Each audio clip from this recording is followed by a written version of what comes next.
Hello friends, India का श्रीलंका दौरा जहां पे इंडियन टीम 3 वनडेज और 3 T20I मैचेस खेलने वाली है, उसके लिए इंडियन टीम की अनाउंसमेंट कल शाम को कर दी गई है। मैं आपको बता दूं, ये जो अनाउंसमेंट की गई है, टीम सिलेक्शन किया गया है, इसमें सबसे सरप्राइजिंग चीज़ जो है कि Hardik Pandya as a player आपको खेलते हुए नजर आएंगे और T20I में नए कप्तान होंगे सूर्य कुमार यादव, और ये सबसे सरप्राइजिंग चीज़ है। उसके ऊपर आगे बात करेंगे। और साथ ही में अगर आप देखें तो एज अ वाइस कप्तान शुभमन गिल दोनों फॉर्मेट्स में आपके ओपनर होंगे, और साथ ही में कहीं ना कहीं शुभमन गिल को वाइस कप्तान बना के BCCI ने ये मैसेज तो दे दिया है इन फ्यूचर कि हम तीनों फॉर्मेट्स में शुभमन गिल को कप्तान के तौर पे देख रहे हैं। और ये भी कहीं ना कहीं साफ है कि जो हार्दिक पांड्या है, उनका टाइम तो इतना ख़राब चल रहा है ना, इतना बुरा टाइम चल रहा है कि जो नहीं कहा जाता कहावत में कि जब ऊँट पे बैठा हो इंसान और कुत्ता काट जाए, उससे भी बुरा टाइम चल रहा है हार्दिक पांड्या का। पहले तो उनकी पर्सनल लाइफ हो या प्रोफेशनल लाइफ हो, दोनों में बुरा टाइम आ रखा है। अगर आप देखें तो कल उनकी पत्नी के साथ, यानी कि उनकी वाइफ के साथ, जो कि उनकी एक्स वाइफ हो चुकी है, डिवोर्स हो चुका है ऑफिशियली तौर पे, जो पिछले कई महीनों से सोशल मीडिया पे खबरें आ रही थी कि उनके और उनकी वाइफ के बीच में कुछ रिलेशंस अच्छे नहीं चल रहे हैं, उस पर कल मुहर लग चुकी है, और जो एक दरार थी वो एक बड़ी खाई के रूप में बन चुकी है। अब वो आपस में कभी नहीं मिल पाएंगे। साथ ही में अगर आप देखें तो कहीं ना कहीं जो उनकी प्रोफेशनल लाइफ है एज क्रिकेटर, वहाँ पे भी उनका ख़राब टाइम है। चाहे वो मुंबई इंडियंस के लिए जब वो कप्तानी कर रहे थे और टीम ने 10वें पे फिनिश किया था, 10वें नंबर पे, तब उनको वो किया गया था वानखेड़े स्टेडियम में, और एज अ वर्ल्ड चैंपियन जो अपने देश वापस आए हैं, उनको ये उम्मीद थी कि T20 के नए कप्तान वही होंगे, वहाँ पे उनको एज प्लेयर खेलने के लिए मिलेगा, न कि एज कप्तान।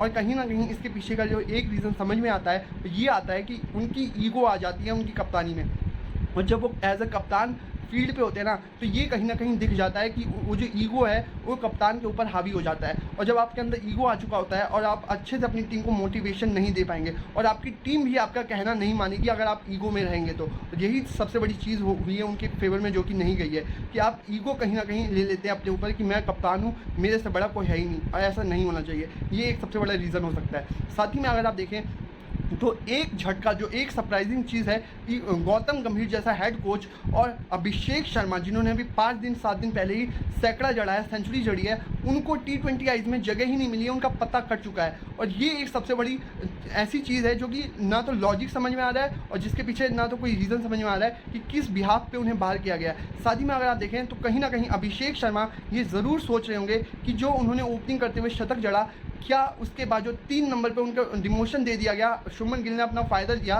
वहाँ पे कप्तान होने का कि मैं ओपन करता हूँ और अभिषेक टीम पे आएंगे, उसका कहीं ना कहीं उन्हें डिसएडवांटेज हुआ है। और साफ ये दिख रहा है कि यहाँ पे शुभमन गिल, जिनका स्ट्राइक रेट तो काफ़ी नीचे था बतौर ओपनर, अगर अभिषेक शर्मा से आप कंपेरिजन करेंगे तो, और यही चीज़ है कि जो हम बाकी देशों में देख रहे हैं कि ट्रेविस हेड या फिर जैक फ्रेजर मकर जैसे जो ओपनर्स हैं वो आ रखे हैं, लेकिन यहाँ पे आप शुभमन गिल को ओपनर बनाएंगे तो कितना ज़्यादा वो करेगा, आपके फेवर में जाता है और नहीं जाता, वो देखने लायक चीज़ होगी। मेरे लिहाज से तो ये कहते हैं ना, एक ऐसा डिसीजन है जो कि हो सकता है कि आपने अपने पैरों पे कुल्हाड़ी चला लिया, अपने पैरों पे ही कुल्हाड़ी मार ली है। उसके अलावा अगर आप देखेंगे तो कहीं ना कहीं यशस्वी जायसवाल जो दूसरे ओपनर होंगे, वो भी 2 मिनट के लिए ज़रूर सोचेंगे जब बैटिंग के लिए आएंगे कि क्या मैं बड़े शॉट्स के लिए जाऊँ, क्योंकि वो अनसेफ फील करेंगे अपने आप को। जब अभिषेक शर्मा उस इंटेंट के साथ बैटिंग करके सेलेक्ट नहीं हो सकते हैं, तो इसका मतलब जो सेलेक्ट हुआ है, जैसे यशस्वी जायसवाल जैसा ओपनर, वो भी पहले ओवर में छक्का मारने के लिए ये सोचेगा कि अगर मैं फेल होता हूँ 2-3 इनिंग्स में, तो क्या मेरे ऊपर भी तलवार लटक जाएगी। और ये कहीं ना कहीं दिख रहा है कि वो जो फेयर ऑफ फेलियर वाली चीज़ हम कहते थे ना कि आप फेयरलेस खेलिए, वो फेयरलेस तभी खेल पाएंगे जो आप सही से सिलेक्शंस करेंगे। और जब आप सिलेक्शंस की जगह रिजेक्शंस करने लगेंगे, तो बाकी जो आपके प्लेयर्स हैं ना, वो भी कहीं ना कहीं अनसेटल होंगे, और वो भी अनसेफ मानेंगे अपने आप को कि मैं अभी टीम में, मेरी जगह पक्की नहीं मानी जा सकती, मैं अपने लिए भी खेलता हूँ और टीम के लिए बाद में देखूंगा कि कैसा कर पाता हूँ, तो ये हो जाएगा। तो साथ ही में अगर आप देखें तो कुछ ऐसे प्लेयर्स हैं जिनको दोनों फॉर्मेट्स में जगह मिला, और किस लॉजिक पे, किस बिहाफ पे मिला, ये बात समझ में नहीं आ पा रही। जैसे कि रियान पराग को किस वजह से मौका दिया गया है, उन्होंने तो कुछ ऐसा मतलब छप्पड़ फाड़ परफॉर्मेंस तो दिया नहीं है कि आप उन्हें वनडेज़ में भी रख ले और T20 में भी रख ले, और दोनों में उनकी जगह बनती तो है नहीं, क्योंकि वनडेज़ में तो ऑलरेडी आपकी लगभग जो पैक्ड मिडिल ऑर्डर है वो नज़र आ रहा है, और जो T20 है उसमें भी आप कई हद तक रियान पराग की जगह नहीं बना पाएंगे। तो उनको क्या सिर्फ मैचेस दिखाने के लिए आपने बिठाया है? और वाकई में ऐसा लग रहा है, क्योंकि रियान पराग ने अभी वर्ल्ड कप खत्म होने के बाद एक स्टेटमेंट दिया था कि मैं जिस मैच में मैं नहीं खेलता हूँ वो मैच में देखता ही नहीं हूँ, चाहे वर्ल्ड कप का मैच हो या कोई नॉर्मली इंडिया का मैच हो, कोई भी मैच हो, मैं कोई भी मैच फॉलो नहीं करता हूँ। तो हो सकता है ये एक रीज़न हो कि उनके फैंस भी जैसे कि वो मैचेस को नहीं देखते हैं, तो उनके फैंस जो होंगे चाहने वाले, वो भी नहीं देखते होंगे। तो इसी वजह से उनको हो सकता है कि बिठाया जा रहा हो कि आप ड्रेसिंग रूम में बैठे रहिए और आप मैचेस देखिए, आप बोर होते रहिए। तो ये एक रीज़न हो सकता है, ये तो मजाक के तौर पे मैंने कह दिया। तो ये कहीं ना कहीं एक चीज़ हो सकती है। साथ ही में अगर आप देखें तो शिवम दुबे दोनों फॉर्मेट्स में आपको नजर आएंगे, चाहे वो वनडेज हो या T20। अब T20 में तो आप शिवम दुबे के फिर भी जगह बना लेंगे उनकी, लेकिन जो ODI फॉर्मेट है उसमें तो पूरा मिडिल ऑर्डर आपका पैक नज़र आ रहा है, तो इसमें शिवम दुबे की जगह कैसे बनेगी, इसके पीछे कोई लॉजिक समझ में नहीं आ रहा। उसके अलावा अर्शदीप सिंह, अक्षर पटेल, ये दोनों फॉर्मेट्स में आपको नजर आएंगे। मोहम्मद सिराज दोनों में नजर आएंगे, खलील अहमद भी आपको दोनों में नजर आएंगे, वाशिंगटन सुंदर दोनों में आपको खेलते हुए नजर आएंगे दोनों फॉर्मेट्स में, और ऋषभ पंत ये भी आपको दोनों फॉर्मेट्स में नजर आएंगे। अब साथ ही में बात कर लेते हैं जो सिंगल फॉर्मेट में चुने गए हैं, जैसे कि हार्दिक पांड्या, संजू सैमसन, सूर्य कुमार यादव, कुलदीप यादव, यशस्वी जायसवाल। उसके बाद अगर हर्षित राणा का एक लॉजिक समझ में नहीं आ रहा कि उनको वनडेज में मौका मिला है और T20 में मौका नहीं मिला है, तो उन्होंने T20 में अच्छा किया था IPL के अंदर या फिर वनडे फॉर्मेट में, आप बता लीजिए। तो ये किस लॉजिक पे, किस बिहाफ पे टीम चुनी गई है, ये बात समझ में नहीं आ पा रही है। और कहीं ना कहीं अगर आप देखें तो इससे जो यंग लड़के हैं उनमें अच्छा मैसेज नहीं जाता और अनसेफ अपने आप को ज़रूर फील करेंगे कुछ नए लड़के, कुछ नए चेहरे जो आपकी टीम में आ रहे हैं। और साथ ही में ये देखने लायक चीज़ होगी कि अब बाकी जो आपके सीनियर प्लेयर हैं वो किस तरीके से इस टीम को हैंडल करेंगे। जैसे कि वनडेज में अगर आप देखें तो रोहित शर्मा और विराट कोहली दोनों अवेलेबल होंगे, और कहीं ना कहीं क्योंकि चैंपियंस ट्रॉफी से पहले अगर आप देखें तो आपके पास सिर्फ 6 वनडेज खेलने के लिए रह गए हैं, तो इन 6 के 6 वनडेज में आपके दोनों सीनियर प्लेयर जो होंगे रोहित शर्मा और विराट कोहली आपको खेलते हुए नज़र तो जरूर आएंगे। और यही चाहते होंगे गौतम गंभीर कि मैं इन दोनों के साथ वो बॉन्डिंग बिठा पाऊँ जो मैं चाहता हूँ। साथ ही में कुछ ऐसे प्लेयर्स जिनके साथ नाइंसाफ़ी हुई है, इनजस्टिस हुआ है, जिस तरीके से मैं 4 प्लेयरों की इधर नाम लूँगा जिनके साथ कहीं ना कहीं वो नाइंसाफ़ी तो नज़र आ रही है जो कि हो रही है।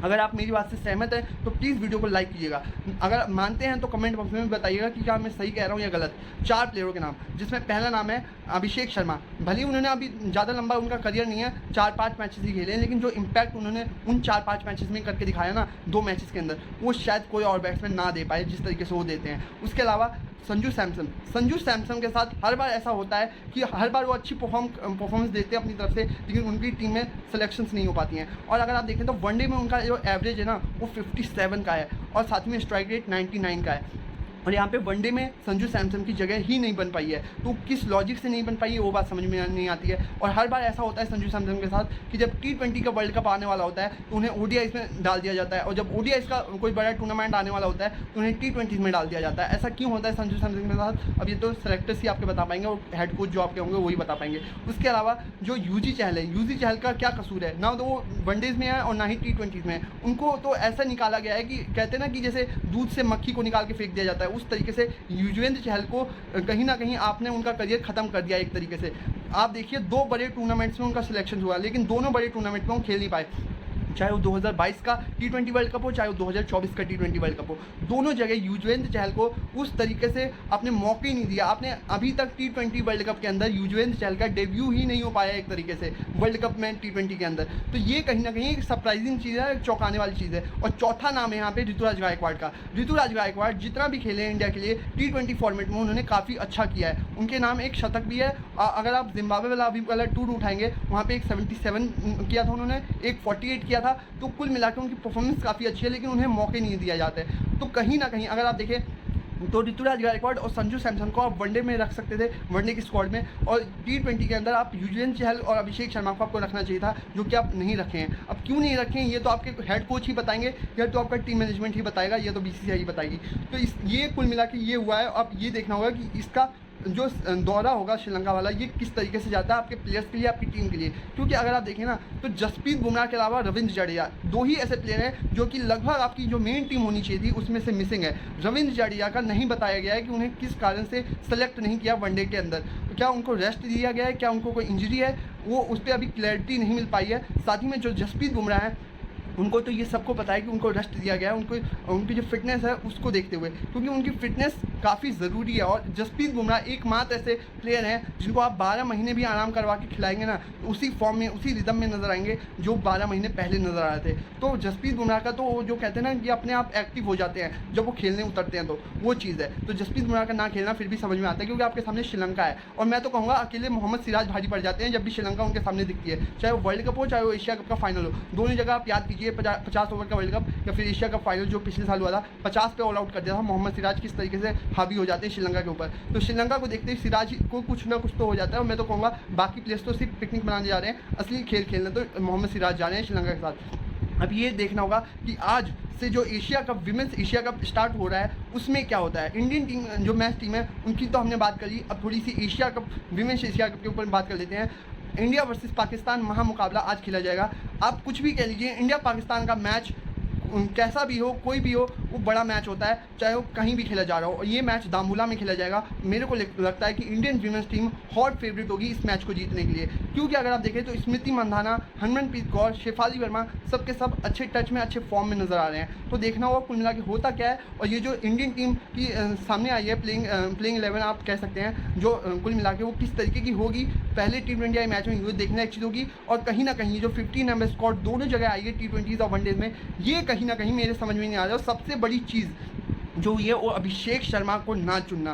क्या अभिषेक शर्मा के पास एक चीज़ जो है वो है एज, उनकी एज काफ़ी ज़्यादा कम है और हो सकता है कि वो वापसी कर जाए। लेकिन अगर आप देखें तो ऐसे ही आपने अगर मान लीजिए अभिषेक शर्मा ने 100 नहीं लगाया होता तो इनका रिजेक्शन भी आप कह नहीं सकते कि उनको रिजेक्ट किया गया है, क्योंकि उनकी परफॉर्मेंस ही नहीं होती। वो जो एक सैकड़ा जड़ा है ना, उस वजह से ही इतनी बातें हो रही हैं। अगर वो सैकड़ा हटा दीजिए तो ये तो पत्ता कट गया था 3-4 साल के लिए अभिषेक शर्मा का। हालांकि मेरे को लगता है ये फाइनल टीम तो नहीं होगी 2026 की T20 वर्ल्ड कप के लिए जो अभी चुनी गई है T20 में। लेकिन अगर आप देखें तो कहीं ना कहीं गलत मैसेज तो जरूर जाता है कि आपकी परफॉर्मेंस को जब इग्नोर करने लगते हैं सेलेक्टर्स, आपके कोचेस, तो ये गलत मैसेज ड्रेसिंग रूम में भी आता है और जो प्लेयर बाहर बैठे हुए हैं उनके लिए भी जाता है। तो देखना होगा कुल मिलाकर होता क्या। आई होप आपको वीडियो अच्छी लगी होगी, और वीडियो अच्छी लगी है तो प्लीज़ इसे ज़्यादा शेयर कीजिएगा, वीडियो को लाइक कीजिएगा। अगर इंस्टाग्राम पे देख रहे हैं तो प्लीज़ फॉलो कीजिएगा, और फेसबुक पे देख रहे हैं तो प्लीज़ वहाँ भी लाइक कीजिएगा। अभी के लिए इतना ही, थैंक यू वेरी मच।